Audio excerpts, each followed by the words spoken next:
Oke, assalamualaikum warahmatullahi wabarakatuh. Di video kali ini saya mendapatkan satu buah laptop ya. Ini adalah laptop teman saya yang ada keluhan, teman-teman. Ya, keluhannya itu katanya lemot. Si laptopnya itu lemot. Oke, kita akan cek terlebih dahulu. Ini laptopnya adalah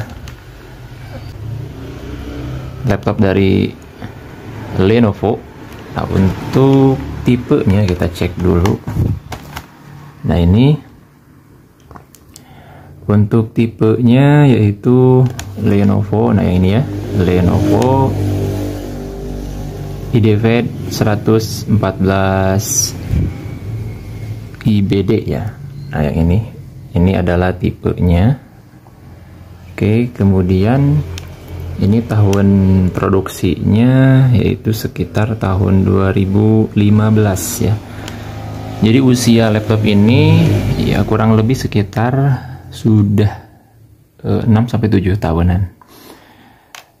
Oke, kemudian di sini ya, kalau saya perhatikan, nah ini ada logo ataupun hologram ya. Ini adalah hologram dari Windows 8. Nah, ini biasanya Windows 8 ya. Kata si pemiliknya itu, laptopnya itu susah diklik ya, atau lemot. Ya, intinya lemot lah laptop ini ya, kendalanya itu. Oke, kita cek dulu. Seperti biasa teman-teman, kalau kita mau melakukan perbaikan di sebuah laptop maupun komputer, tentunya kita harus melakukan pengecekan terlebih dahulu. Nah, kemudian untuk jenis kerusakannya itu dibagi menjadi dua ya, yaitu kerusakan software dan juga hardware. Nah, untuk kerusakan software itu sebenarnya lebih mudah ya dibandingkan dengan kerusakan yang diakibatkan karena hardware. Oke, kita akan cek apakah si laptop ini menyala normal atau tidak. Nah, ini untuk tombol powernya ya, tidak ada di keyboard ya. Nah, di sini nggak ada tombol untuk menyalakan. Nah, adanya itu di sebelah kiri. Nah, sini ini tombolnya unik ya, ada di pojokan ya. Kita klik, oke, nyala. Dan ini adalah indikatornya. Oke, kemudian sudah ada logo Lenovo. Kita bisa simpulkan bahwa kerusakan dari laptop ini ya, atau permasalahan yang ada di laptop ini itu diakibatkan karena softwarenya ya. Dan tentu untuk perbaikan software itu tidak terlalu rumit ya. Oke, seperti ini tampilan wallpapernya ya, seperti ini. Oke, dan ini teman-teman bisa lihat. Nah, saya sudah mengklik atau klik enter ini ya, sembarang tombol itu si tampilannya kurang merespon. Nah, ini saya klik pun dia kurang responsif ya. Loh, itu loading. Jadi pada saat saya mengklik salah satu tombol, baik itu enter, spasi maupun touchpad, itu susah dibuka ya, atau lama. Oke, setelah itu saya akan masukkan dulu. Oke teman-teman, kali ini saya cek di test manager ya untuk memori RAM-nya. Kita akan perdekat dulu. Nah, jadi untuk laptop ini karena RAM-nya hanya 2 GB, jadi penuh ya. Dan di sini kebetulan masih menggunakan hard disk ya. Nah, ini masih menggunakan hard disk. Jadi kalau menggunakan Windows 10 kemudian masih menggunakan hard disk itu saya yakin agak berat sih ya, kecuali Windows 10-nya yang versi jadul. Nah, ini kan Windows 10-nya versi yang terbaru. Kemudian RAM-nya hanya 2 GB dan masih menggunakan hard disk. Nah, saya yakin penyebab dari spesifikasi tersebut yang mengakibatkan si laptop ini lemot. Ya, walaupun kita banyak menguninstall aplikasi bawaan ya dari sini, misalkan dari Microsoft kita uninstall untuk sedikit ya mengosongkan spek RAM yang terpakai, tetapi kalau menurut saya itu tidak akan efektif ya, karena seiring berjalannya waktu tentu si laptop ini akan diinstalkan oleh beberapa aplikasi yang baru. Kemudian untuk membuka salah satu aplikasi seperti Google Chrome juga kan membutuhkan RAM yang lumayan besar. Nah, untuk perbaikannya, karena ini sudah lemot ya kalau masih stay di Windows 10. Nah, di sini saya sudah melakukan pengecekan di website Lenovo-nya. Nah, ini tipenya teman-teman ya. Untuk laptop Lenovo ini tipenya adalah 14 IBD 80RK. Nah, setelah saya cek kesediaan drivernya, di sini ternyata masih ada Intel VGA yang untuk Windows 7 tapi versinya itu 64 bit. Dan kalau misalkan seperti ini, saya akan langsung saja install di Windows 7 ya atau Windows 7, karena kalau dipaksakan di Windows 10 ini malah berat nantinya ya. Berhubung laptop ini keluaran tahun 2016-an ya, 2015-2016. Jadi ketersediaan drivernya di sini masih banyak. Jadi kita bisa pilih Windows 7, Windows 8, Windows 10 juga masih. Memang sih yang lebih ringan adalah Windows 7 ya. Kita akan install menggunakan Windows 7. Dan kebetulan di sini flashdisknya saya sudah menyediakan bootable untuk menginstal laptop ini ya.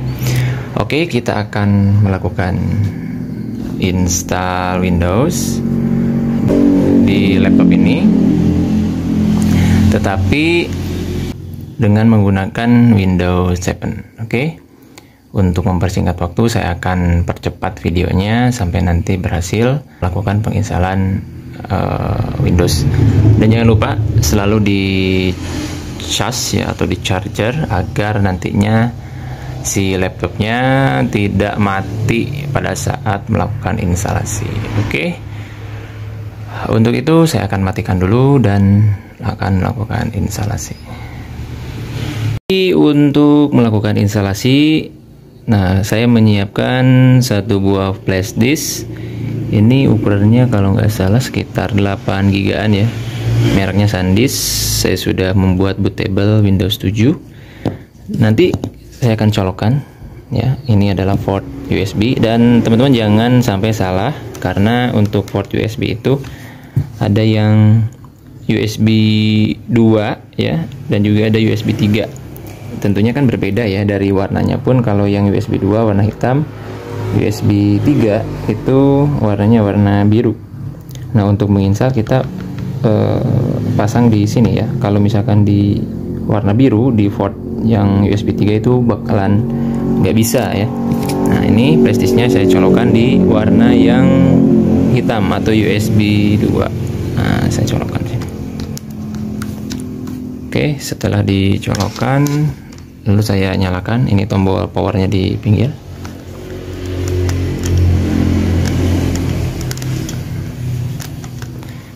Oke, setelah itu saya tekan F2. Nah, kalau misalkan susah ya, saya tekan F2 dia malah masuk ke tampilan ataupun ke Windows lagi ya. Karena ini kan Windowsnya itu adalah Windows 10. Nah, Windows 10 itu kan ada fitur yang namanya fastboot ya, jadi susah kita untuk masuk ke BIOS. Nah, caranya kita masuk ke menu recovery ya. Oke, kita sudah masuk ke tampilan desktop ya. Kemudian di sini saya akan masuk ke menu recovery ya, dengan cara ini, yang cara simpelnya saja ya. Oke, masuk ke setting, start, kemudian setting. Ini agak lemot. Oke, kita nunggu ya. Oke, kemudian saya pilih update and security. Oke. Ya, lemot juga ini, kalau diklik susah ya, lama. Oke, setelah itu saya akan masuk ke ini ya, recovery. Nah, jadi untuk teman-teman nih, lihat di Windows 10 itu update otomatis ya. Jadi ini yang bikin berat di Windows 10 itu ini ya. Jadi untuk pengguna Windows 10, Windows update-nya harap dinonaktifkan saja. Bisa menggunakan service ataupun aplikasi gitu ya, ataupun regedit, itu terserah. Yang penting di Windows 10 itu Windows update-nya di stop dulu aja, karena kalau misalkan sambil kita gunakan itu bakalan berat ya. Disinilah itu ya letak beratnya si Windows 10 itu. Selain dari sisi spesifikasi gitu ya, nah di sini juga bikin berat di menu Windows Update. Oke, kita masuk ke recovery. Nah di sini ada tulisan reset ya, reset now. Kemudian ada pilihan advanced startup. Oke, kita restart now aja ya, restart now.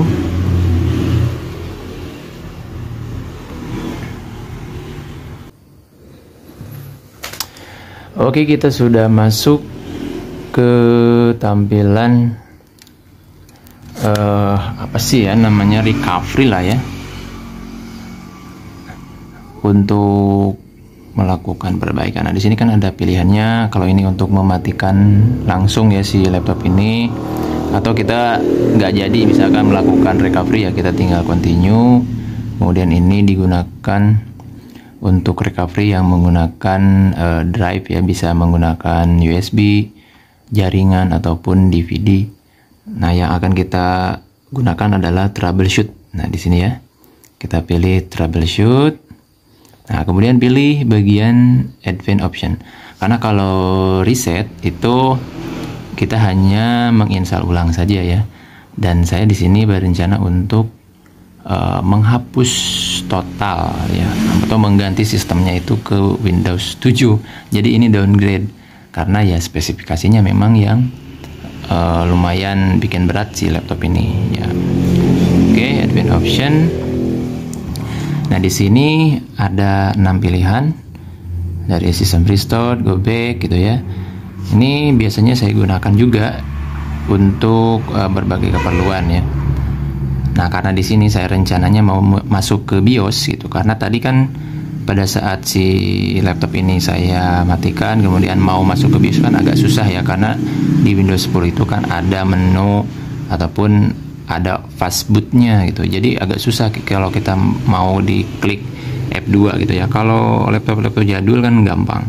Pada saat kita mau merestart laptop maupun pada saat menghidupkan dan kita ingin masuk ke BIOS, itu cukup tekan F2 ataupun escape ataupun delete gitu ya, itu bisa langsung masuk. Nah kalau laptop sekarang itu agak susah, jadi harus masuk ke ini ya. Kita masuk saja ke UEFI firmware ya. Nah kita masuk ke sini. Nah di sini ada tulisan reset to change UEFI firmware setting. Oke, kita reset saja langsung. Nah ini reset. Nanti akan secara otomatis masuk ke BIOS-nya gitu ya.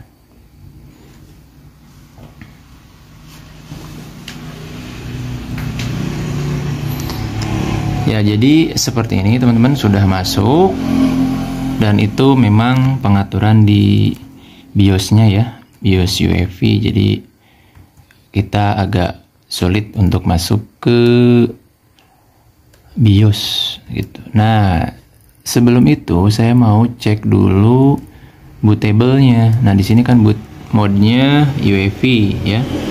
Boot mode-nya UEFI, dan saya mau mengakses flash disk, karena di sini kan nggak kebaca ya flash disknya, karena ini BIOS-nya modenya mode UEFI. Kalau dulu biasanya kan langsung di mode legasi gitu ya. Oke, saya mau cek dulu di bagian, bentar ya. Di sini untuk security-nya saya coba masuk ke secure boot-nya. Ini kan enable. Ya, saya akan pilih ke disable. Kemudian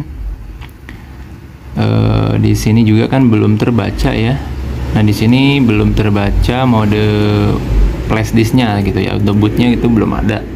Hanya ada boot sama heavy network. Nah, kita masuk ke boot mode. Nah, UEFI-nya kita ganti ya. Ini kita cukup tekan enter saja di keyboard. Ya, kita masuk ke fast boot. Nah, UEFI-nya kita ganti ke legacy support. Oke. Nah, di bawah di sini legasinya sudah muncul. Kemudian di sini juga boot priority-nya kita masuk ke legacy aja ya. Kita masuk ke legacy. USB, kemudian ini boot LAN kita disable aja. Ya, biar nanti startupnya nggak terlalu lama. Kita akan coba pilih exit and save change ya. Kita